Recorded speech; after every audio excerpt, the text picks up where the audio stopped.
Welcome. Thanks for everyone for joining us for this webinar, Top 5 Things that Startups Need to Know. We're just having Karen join us in a second there, but before she does, I'd like to welcome everyone from around the province and possibly further away, further afield than that as well, to the webinar today. Business Link, we do a wide variety of education content, and the best place to find that is at businesslink.ca/events. So please engage with that and have a look there. There's a series of events here as well, which Karen's going to do for us, which she'll just kind of trail at the end of this webinar today. Before I introduce Karen, I'd like to just recognize and acknowledge and respect that we're on traditional land, meeting grounds, territories, gathering places, and traveling routes of Treaty 4, 6, 7, 8, and 10, home to many First Nations, Métis, and Inuit people. In the spirit of reconciliation, we acknowledge the lands of those who have come before us, reside here now and in the future. So thank you very much again for attending. We're going to be asking questions, and Karen's making this somewhat interactive today. Make sure you locate the chat and the Q&A buttons, which are at the bottom of your Zoom window there. Just for questions, if you would like to ask those questions, we encourage you to use the Q&A tab. It's just something we can more closely monitor and identify those questions. For chat, that's it. It's chat. So make sure that you're kind of engaging and connecting. And I know that Karen has some questions for you there, which you can answer in that chat tab. But first of all, let me thank Karen for joining us from CPA Alberta, and over to you, Karen.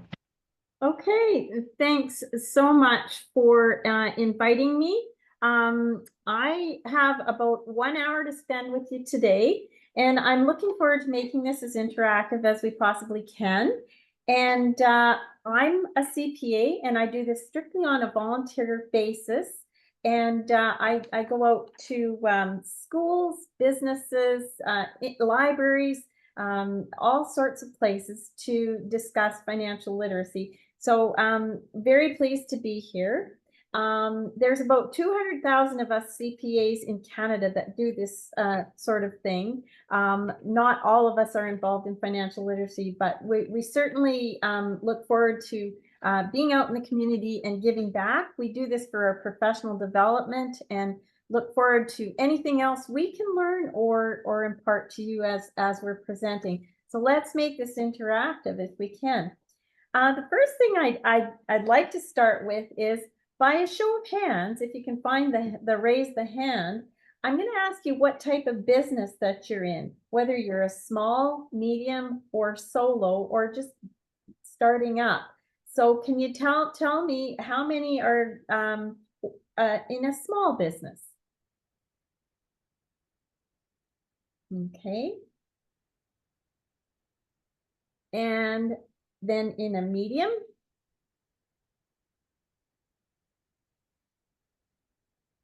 and in a solo business,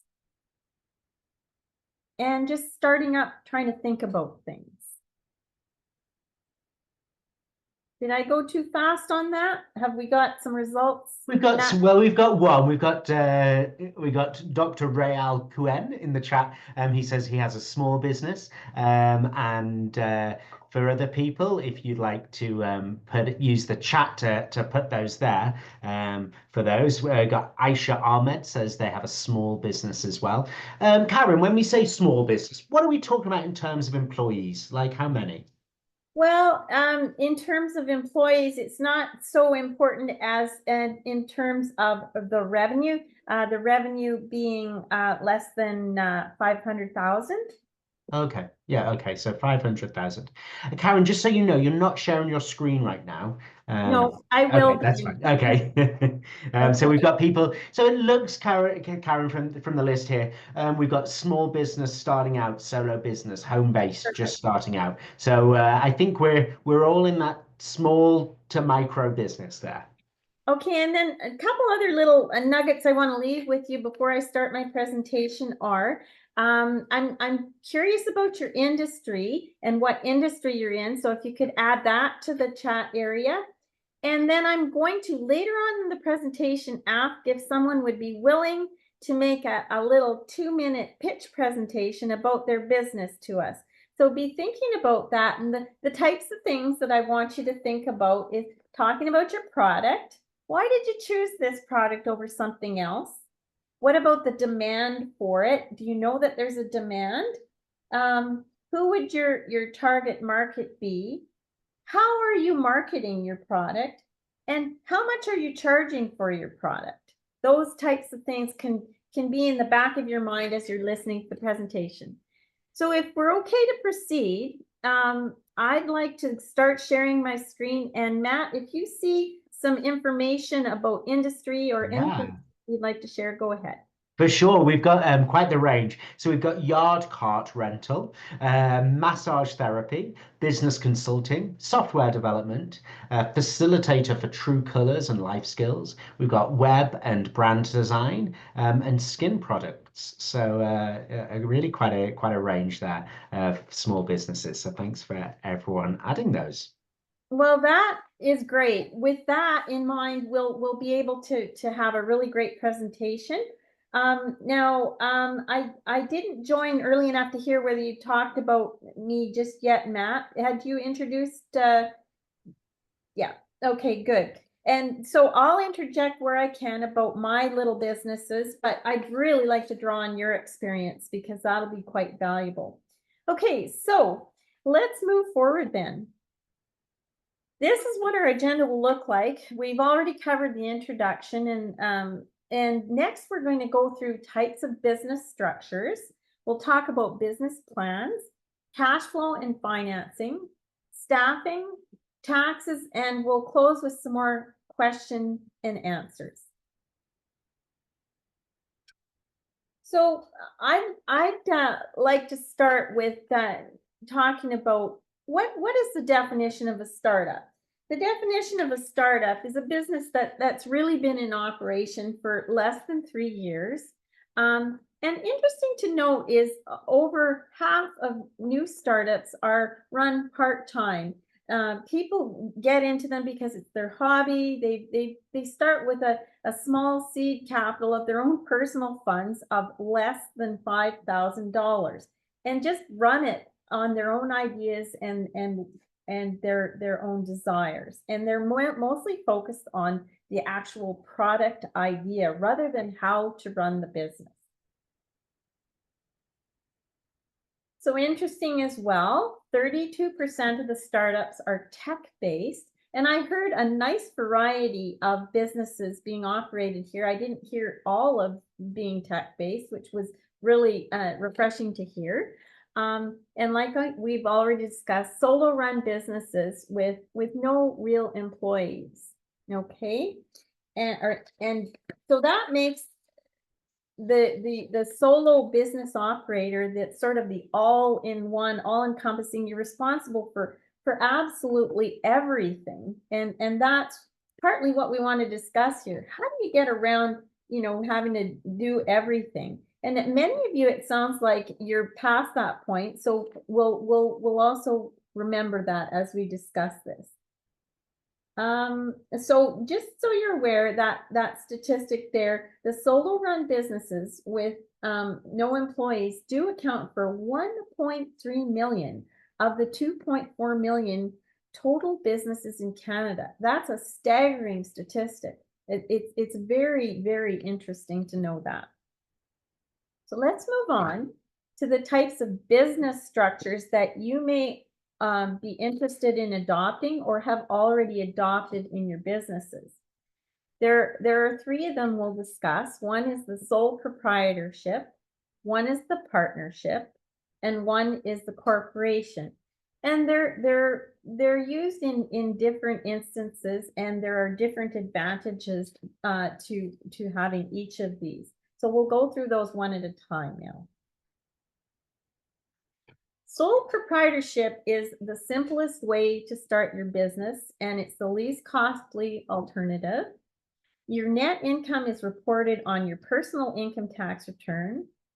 That may be a tax advantage because you may have, as you move into, say, your retirement years, like I have done, you may have an interest in starting up a small business And initially your small business might not earn a lot of money. And if it loses a bit of money, you can offset that against any investment income that you earn. And so that's a bit of a tax advantage. You're funding your business through your own funds, but you're offsetting other income with a potential early loss. There is some risk involved in a sole proprietorship because um, your personal is mixed with your business. So depending on the type of business you get into, you have to look at the fact that you're not legally covered by a corporation. Now, interesting too is when you're in a sole proprietorship, you should register your business. There's advantages to doing that if you incur GST, and you would apply for GST rebates. The other reason is you would want to operate in your individual name and operating as, say, Strawberry Farm and Friends. So it would be Karen Stix operating a Strawberry Farm and Friends is how I would structure that business if I were a sole proprietorship. Now let's talk about partnerships. Now that is when you are not really operating independently and you want to share in the profits with another individual, one or two other individuals, or however many you include in your partnership. Now, it can be formed between individuals, corporations, trust, or even other partnerships. And you can have a verbal agreement, but highly recommended that you have a written contract.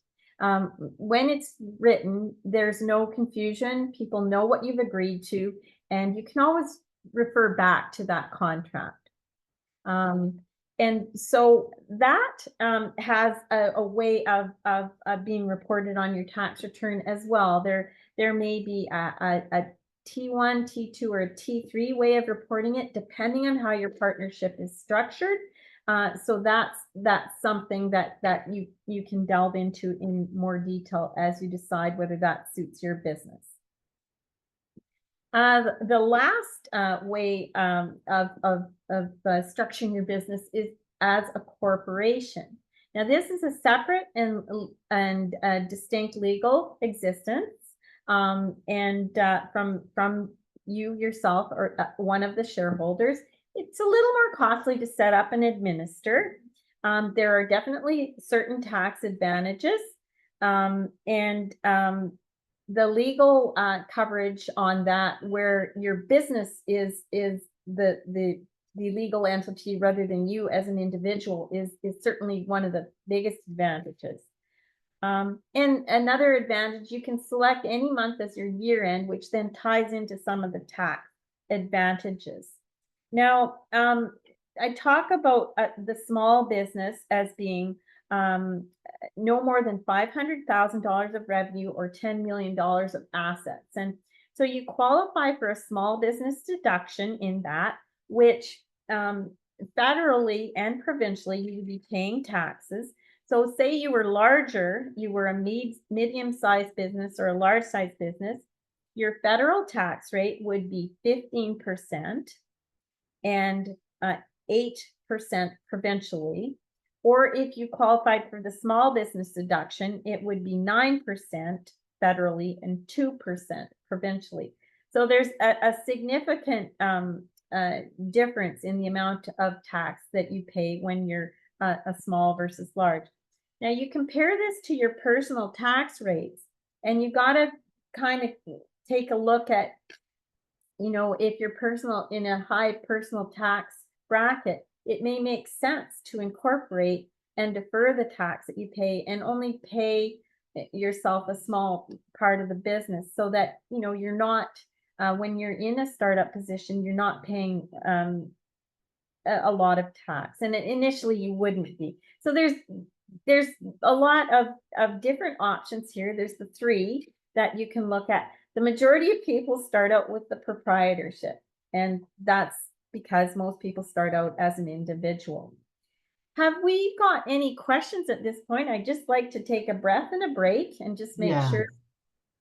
Thanks. So we at BusinessLink deal with lots and lots of clients who are incoming with questions around this. And my question really is, if I'm a new small business owner and I make some amazing hot sauce which I want to go and sell at farmers markets and online and things like that, like where do I get the advice from? Like I maybe feel a little bit nervous about walking into an accountant's office and having this conversation. Like, is it going to be very expensive to get the advice? Where can I get it? Or should I be speaking to a lawyer first? Like, what should I be doing? Well, there's a number of different sources for advice, and there's informal and formal channels, as you've alluded to, Matt. And one of the slightly informal channels is through BusinessLink. You're taking a seminar right now. You're getting some general information right now. Some of the banks are very good with helping you to plan. So if you were to go in and set up a bank account, and we'll get into that later about the smart way to account for things. And you'll see the answer to some of that question being answered a little bit later in the presentation. So yes, you can discuss with an accountant. You can go out and hire an accountant for sure. You can talk with lawyers. You can do some of this yourself online just by investigating. And there are institutions that will like to help you financially or otherwise that you can look into. Thank you, Karen. Yeah, so I suppose the message there is, yeah, don't avoid advice. You may need to kind of go out and seek and have those conversations, but start having those conversations. Yeah, thank Yeah, you. it's really important to know what you don't know, and not be afraid to seek others to advise or help you. Okay, on to we're actually talking about business plans now. It's really important, to have a plan, because if you have a plan, you can set goals for yourself. You can go after funding. You can get people to help you with your idea. And you may need help forming the business plan. But I mean, the main reason you have a plan is so that you have a roadmap. You know where you're headed, because so many of us that are entrepreneurs can move off in many directions and take our eye off the pie. And it's really important to keep it simple. Keep it simple. Don't get over caught up in the product. Try to also figure out whether it's a viable situation, and that's why you have a business plan. So you're going to be focusing on the sales instead of the actual perfection of the product. What are the elements of a good business plan?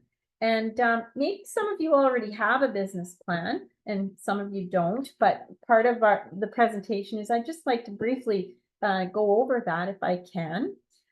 It really should answer questions. It should be concise and in plain English.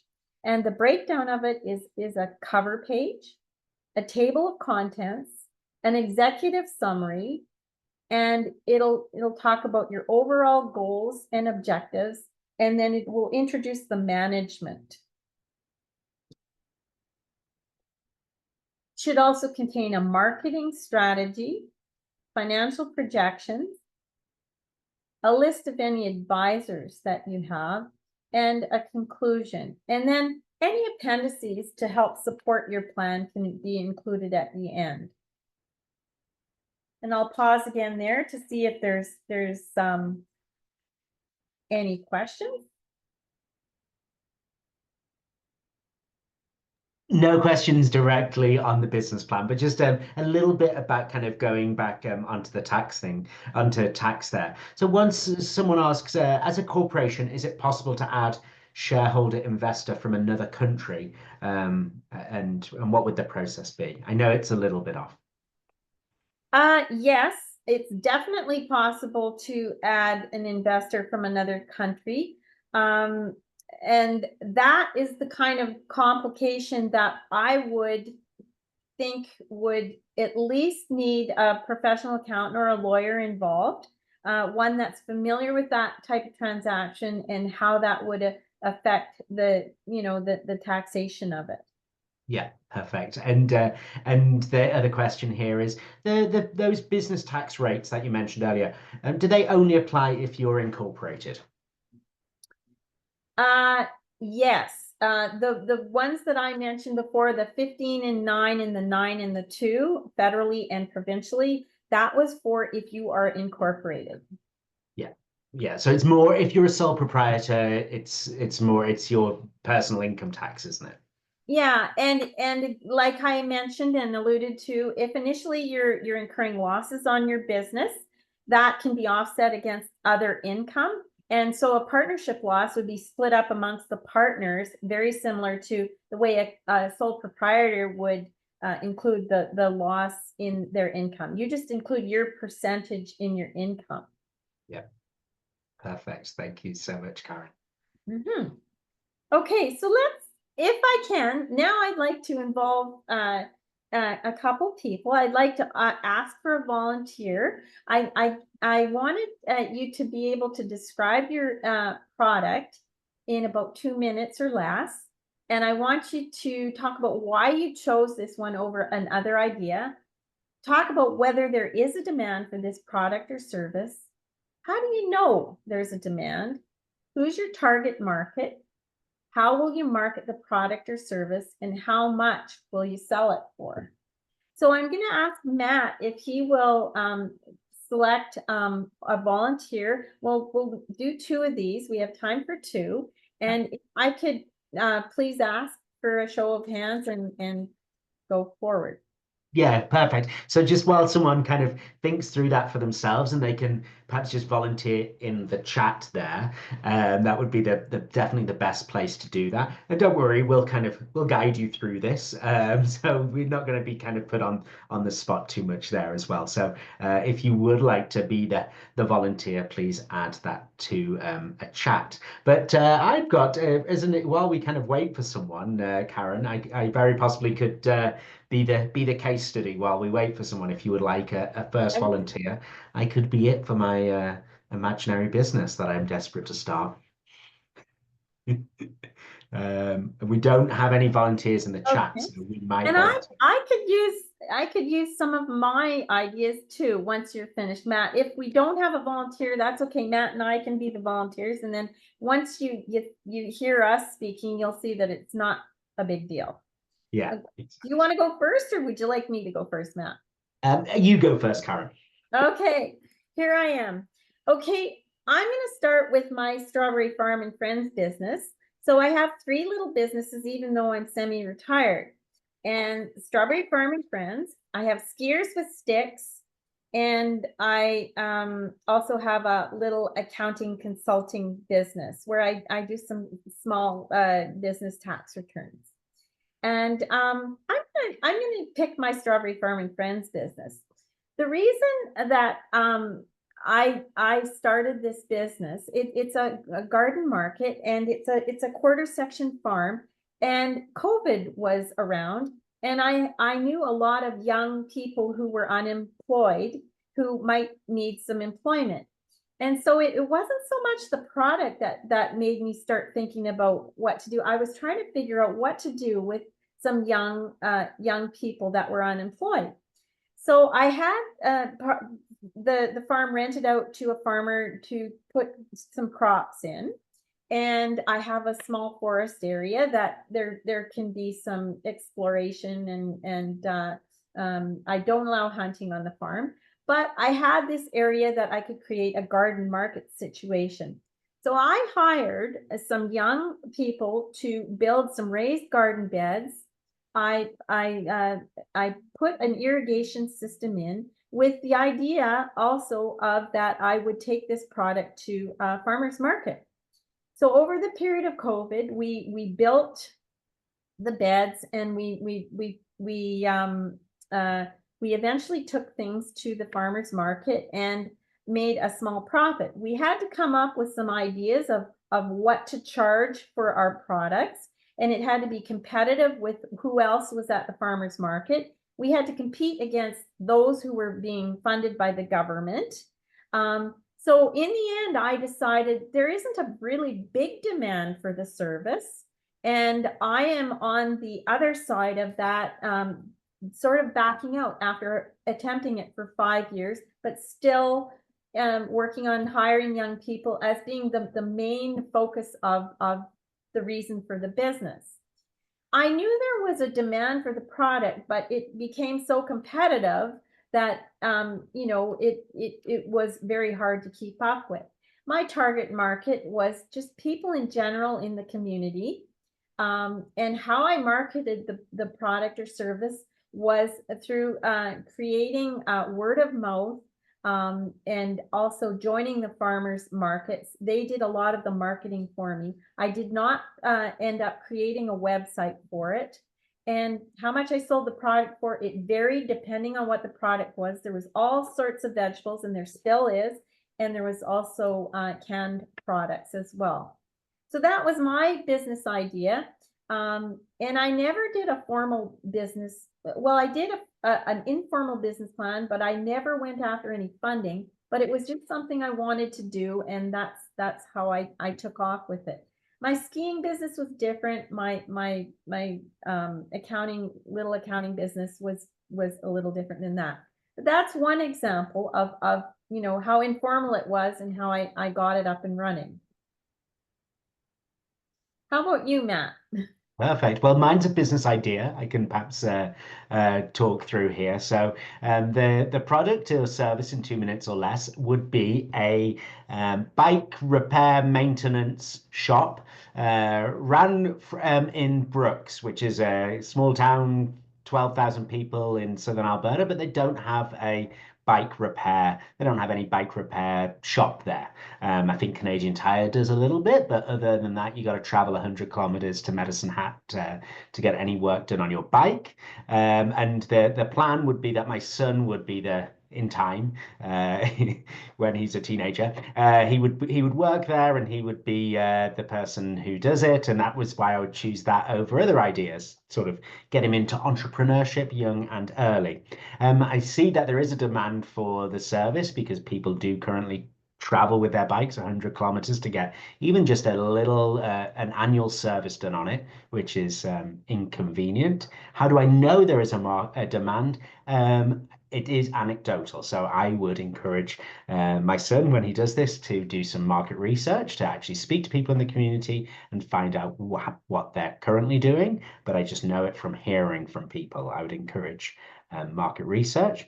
Who is the target market? Well, it's those cyclists in the city of Brooks who do not have maybe they don't have a pickup truck. It's not easy for them to go and take their bike to elsewhere. So that's the market. Is a large seniors crowd there who are not, they're not hardcore cyclists climbing up the sides of mountains. They're going around town, but they want to make sure their bikes are well maintained.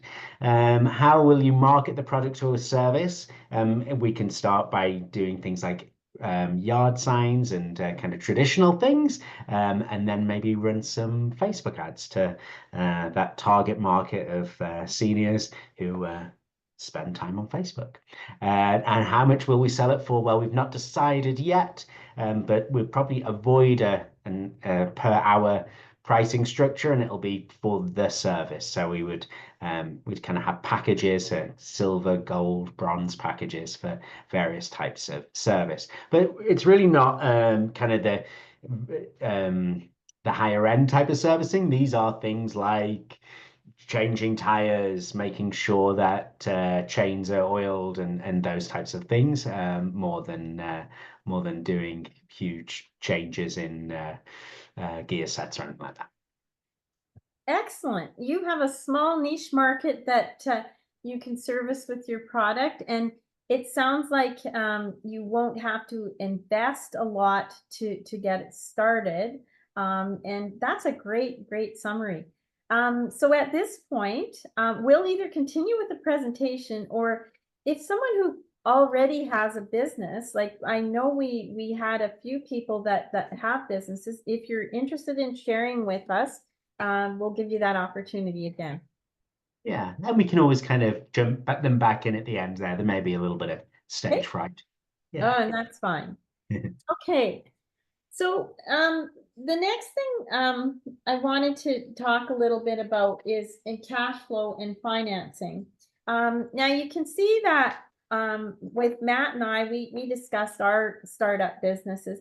Matt, I think is going to have less of a startup cost than I would. Like I had to build a lot of beds, and each of those beds cost a certain amount of money, and I had to put in an irrigation system because we're in a drought situation here in Alberta, and it was important that I had that so that I didn't go to all that work and then I had nothing to show for it. So, it was important to calculate my startup costs. So startup costs were the beds and the irrigation. And I guess I should say the farmland, really, if you think about it, but I already had it. So I wouldn't have incorporated that into the cost. I was looking for a project to do during COVID, and that's how that was born. Recurring costs, well, you're looking at the labor you need, anything that you can't do yourself. You got to start thinking about, well, do I have accounting expertise? Do I know how to come up with a business plan if I need extra financing, or do I need to find someone who can help me with that? And surprisingly, a business plan can really be designed partly with you and the help of a bank. They are skilled in that aspect, and they can actually help you to tell you what they want to know about you. And we do a presentation later in the month called What Investors Want, and we would go into that in more detail then. So we talk about the different aspects of cash flow and financing, and we talk about equity, and we can get our debt going through bank loans. There's scientific research and experimental development grants that you can go after. People have heard of crowdfunding, and you have that can be successful. And last but not least, friends and family. Now, the best way to keep your investors and your lenders happy is to communicate with them. No one wants to be part of something and not know what's going on, especially if they put some money into it or sweat equity. Some of your best helpers will invest sweat equity into it. I have a friend who's helped me for years out at the farm, and she just loves it. It's her escape from work. But I keep her happy by making sure that she's informed and she feels included in the decision-making process, and we get a plan together, and it's my way of having a very inexpensive way of enjoyment, and also she's an investor, really, if you look at her from that aspect. I want to talk about the importance of separating your personal and business accounts. The reason that and having a separate credit card for your business. The reason that is so important is in just keeping yourself organized. It's very important from a legal standpoint to keep this separate. So for example, if there was ever an issue legally, you want to be able to provide the information because you have it separate. For example, also, if you're filing your taxes, it's very important if you're filing your taxes to make it simple for yourself to file the taxes. If you have to dig out all your transactions from your personal records, it's not going to be very simple. It's going to be a bit time consuming depending on how many transactions you have. And lastly, if you were to be audited, you may be asked to provide records for up to 6 years. So you'd need to keep a detailed record of up to 6 years of transactions that you might be audited on. Using software is important. I have designed an Excel spreadsheet package to produce balance sheet, income statement, record transactions. It's something I designed myself. I didn't even use a piece of canned software. A lot of people do. They'll use QuickBooks or something else that they're familiar with. Another thing that's super important is to monitor your cash flow, to be looking at your cash flow and to make sure that you're not in over where you want to be. And so that's something that you'd be recording is watching your cash flow, watching your expenses, and making sure that it's not affecting your personal, your banking, etc. So good accounting records are really important, and that's mainly what we're talking about here. Recording your expenses, your revenues, and making sure you keep proper records. And do you have enough cash reserves to get yourself through the lean startup months? So there is a question here just relating to this. As a corporation, do you need to use an accountant or bookkeeper for taxes? Well, that depends on how skilled you would be at figuring out how to do it yourself. And I actually have a client who I've had for, oh my goodness, it's close to 30 years now. And what's interesting about her is she's very good at the bookkeeping side of it, but the actual tax return she's not comfortable filing herself. So she did want to hire me, and then I provide her some budgeting and cash flow help. And anytime, like during COVID, she qualified for grants, and there was a few little things that she wasn't sure about, and it was nice for her to have someone like me to bounce those ideas off. But she was on a shoestring budget, so she didn't pay me a lot, but she did have that resource in the background. So it depends what you're comfortable doing yourself. If you're comfortable keeping your own records and bookkeeping, etc., and then you want to pass the tax and more of the strategy stuff off to someone else, that would be a way of handling that. Yeah, that's it. Yeah, and that kind of aligns with what BusinessLink would say. If you don't have the skill set yourself yet, I mean, you have two options, don't you? One, learn it, or two, hire for it. And so what's realistic for you and your business and your competing priorities? That's yeah, what you would need to consider. Yeah. But kind of objectively, Karen, relatively more complicated if I'm a corporation than if I'm kind of filing, if I'm a sole proprietor. Yeah, it takes just a little bit more time if you're filing a corporate tax return, because it's an extra tax return that you have to file, and there's Giphy forms to fill out, etc., etc. But it's not an insurmountable task to learn. Yeah. It's not that tough. It's a T2 instead of a T1, so it's just another form. And then you have to consider things like how much salary do you pay yourself out of the business, and what makes sense in that regard. Whereas the proprietorship is pretty straightforward.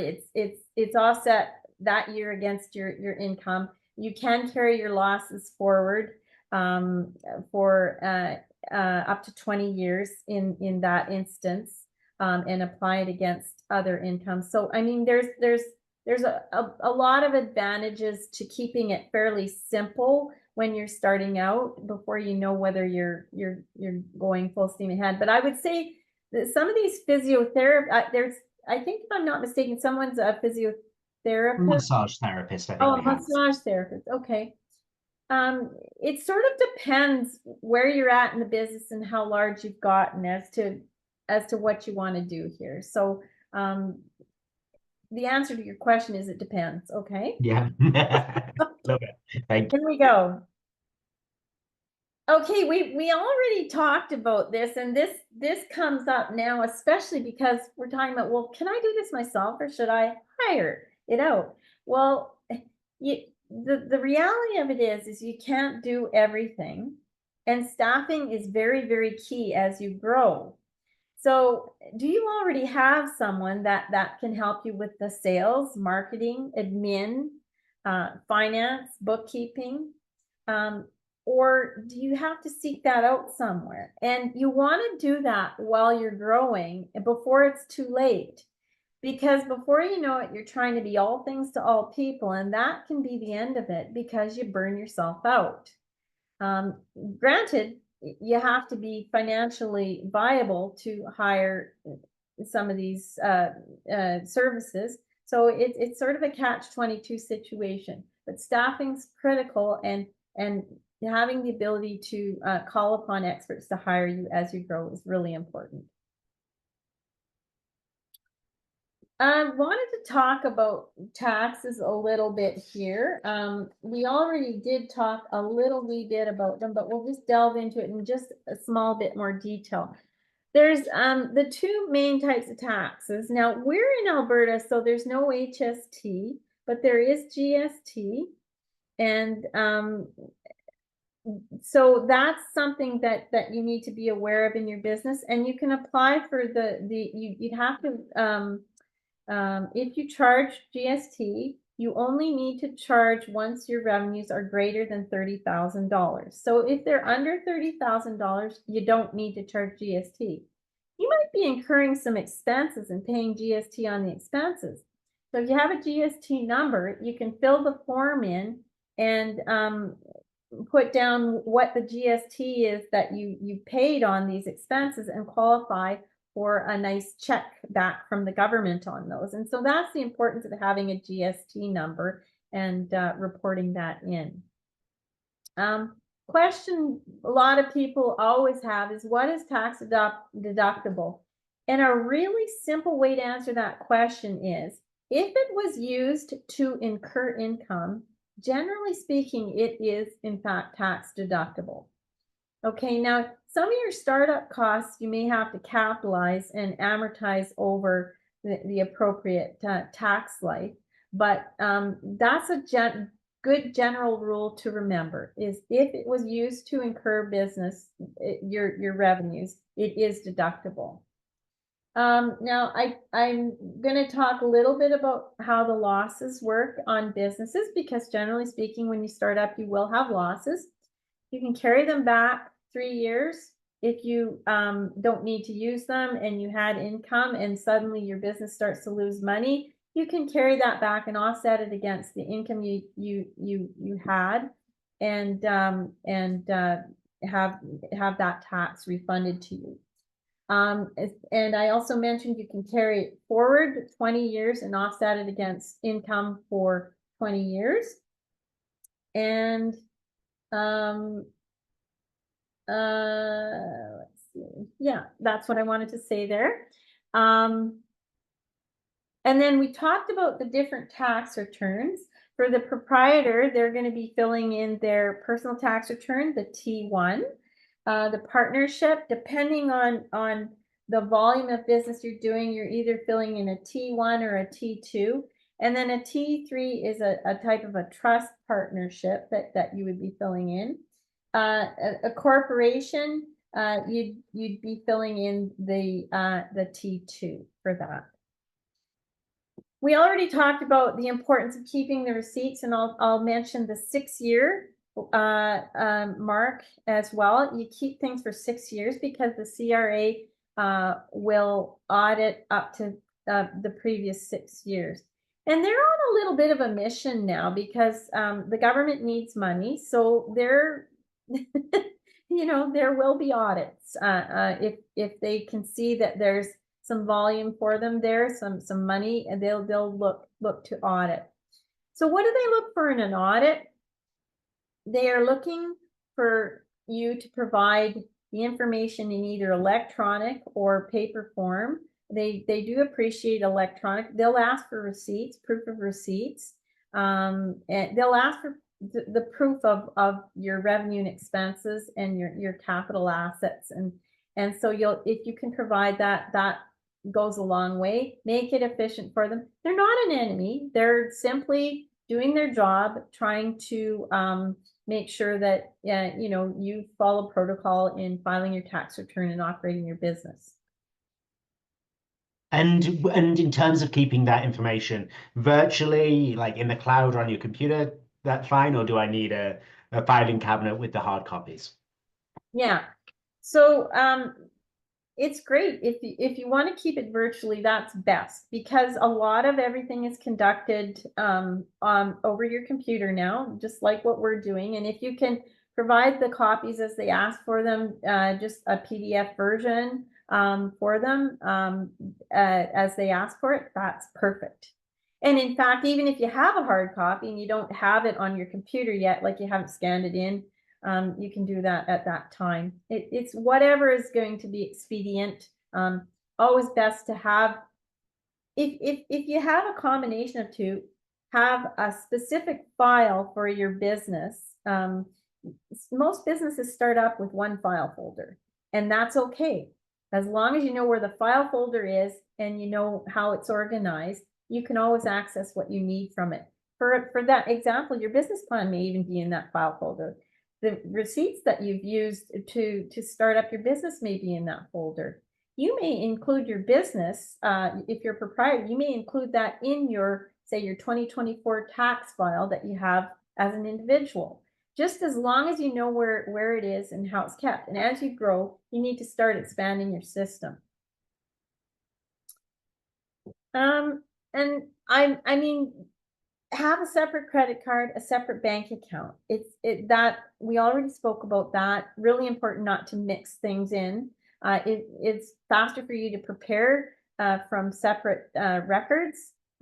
Stay current, know what you don't know, and try to find someone to help you figure it out.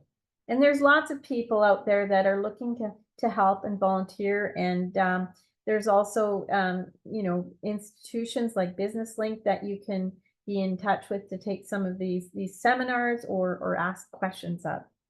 Yeah. Using bookkeeping software, yes. But again, if you have the ability to design your own, that's fine too. Go ahead, Matt, you were going to say No, something? and I would say that, you know, some of these things that are somewhat intimidating to people are, they're sometimes the first step for getting help and less expensive than you think they're going to be. If you're a very small business with simple banking needs, there are extremely affordable, if not free to begin with, bank accounts from all the major banks. So if you're doing limited transactions, you're not writing checks, which most people don't now, and you're doing things virtually on the whole, it's dollars a month. You know, we're not talking about lots and lots. And the same with some accounting software. I know that I think it's Wave it's a free accounting software that has, where they make their money is on card transactions. So if you're issuing invoices, they'll be taking their 1% or whatever it would be. But there are remarkably affordable kind of options there to explore. Yeah, really important. I can think of another great example. If you're concerned about invoicing people and how they pay you, you've probably seen a very standard way of being paid is by e-transfer these days. That's by far the most common way I've seen people paying a business, a real small startup business. Another common way is to use the Square, which is free for the use, depending on what you're doing, or it used to be anyway.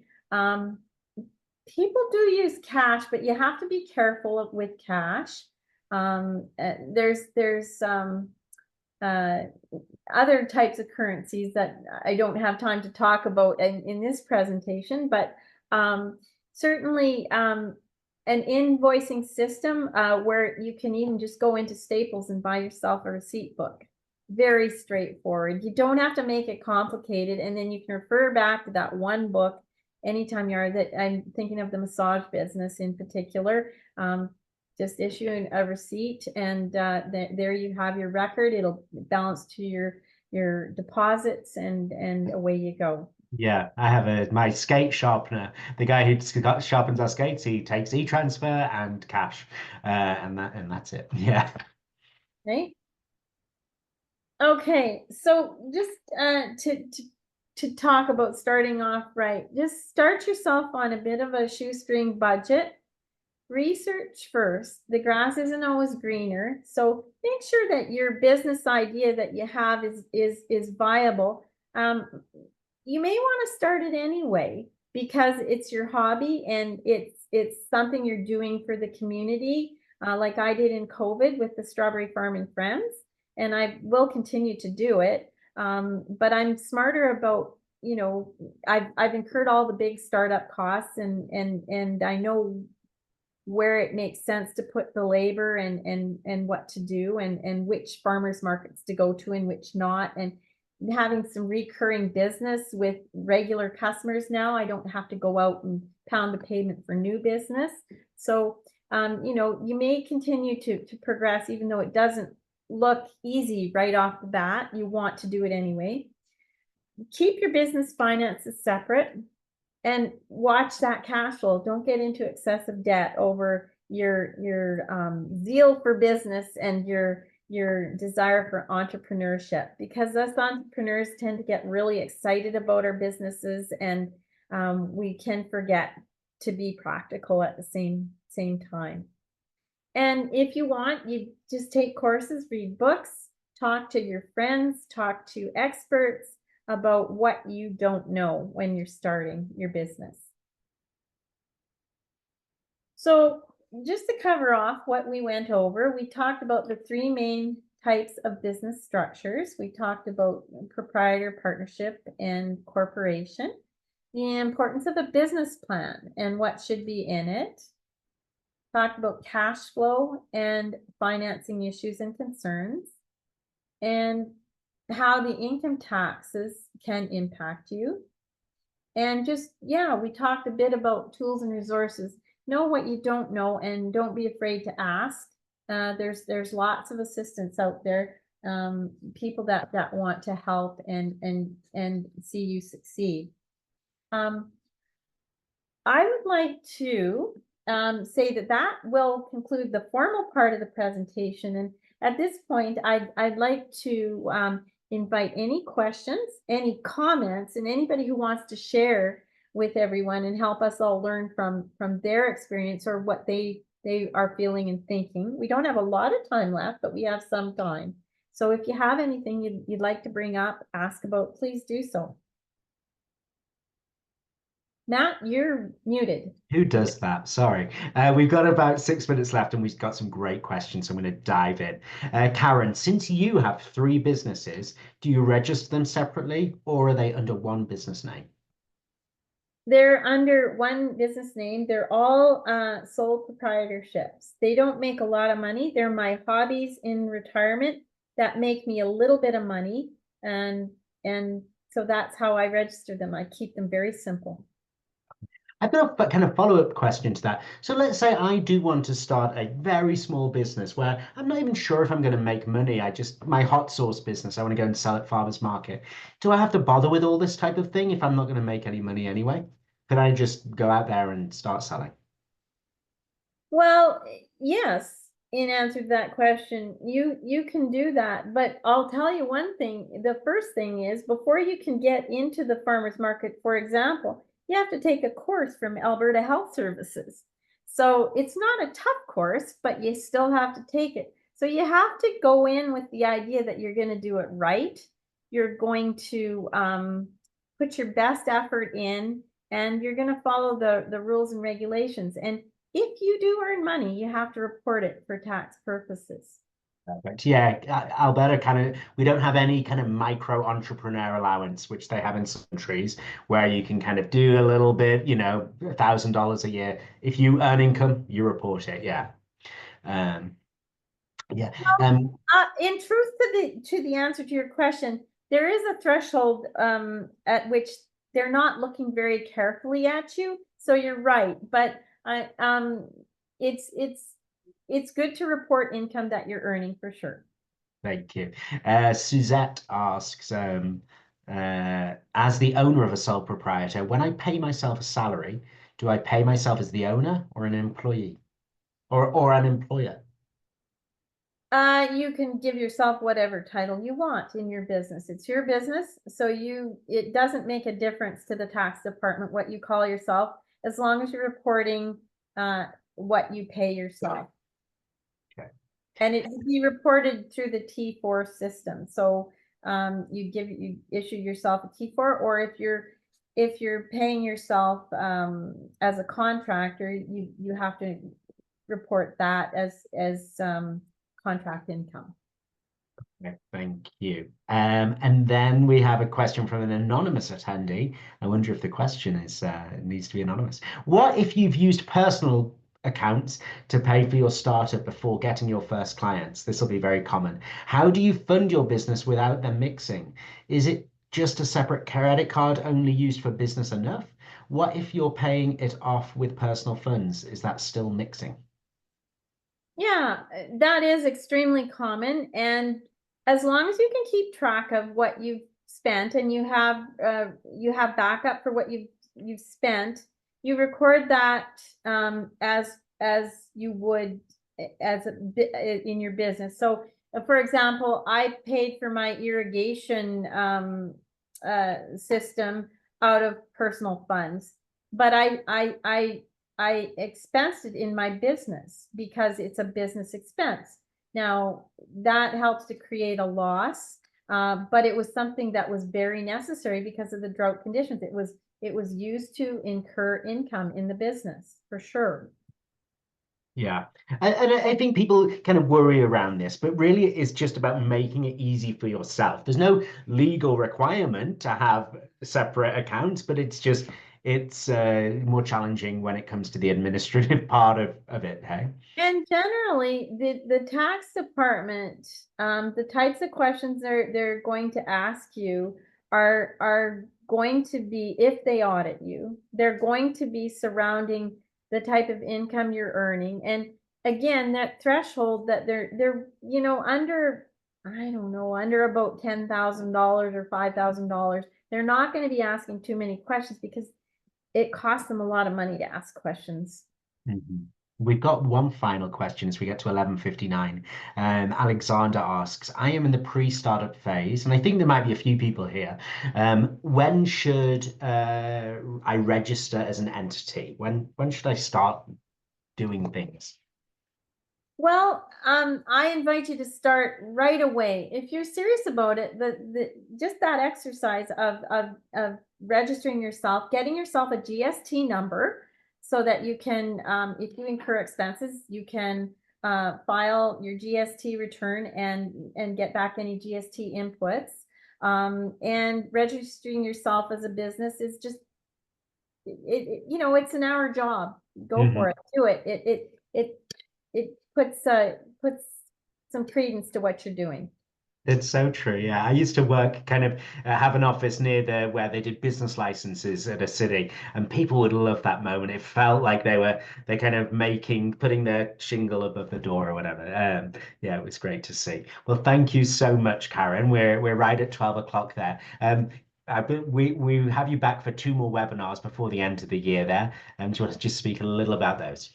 Okay, really quickly, I think on December 4th, we have something called Money Side of Business, where we talk about, the financing and how to keep your business well financed. And then we talk about what investors want on December 17th. So it's mostly about financing your business and going after the funds that you need to keep yourself moving forward. Perfect. Thank you so much, Karen. It's been really enjoyable, and it's been nice to have the opportunity to ask questions. And I think there's just been wonderful chat and questions asked today from attendees. So I would like to thank them for being here today. It's been wonderful. Obviously, as always, Business Link is here. businesslink.ca/contact. If you have any questions, want to connect with a member of our team, all the support that we provide one-to-one is completely free. There will never be a bill. So it's a great starting point if you have some of these questions that I'm seeing here today. Thank you so much. Thank you for having me. And we do look for feedback on our presentations. You may be receiving something from Matt later about that. It'll be a very simple form that you can fill out, and really appreciate your feedback. And if there are other follow-up questions, you can send those through Business Link and Matt, and he'll get those off to me, and I'll try to answer them for you. Oh, that's so kind of you, Karen. That's really great. Thanks, everyone, and have a great rest of your week. Bye Thanks. now. Bye-bye.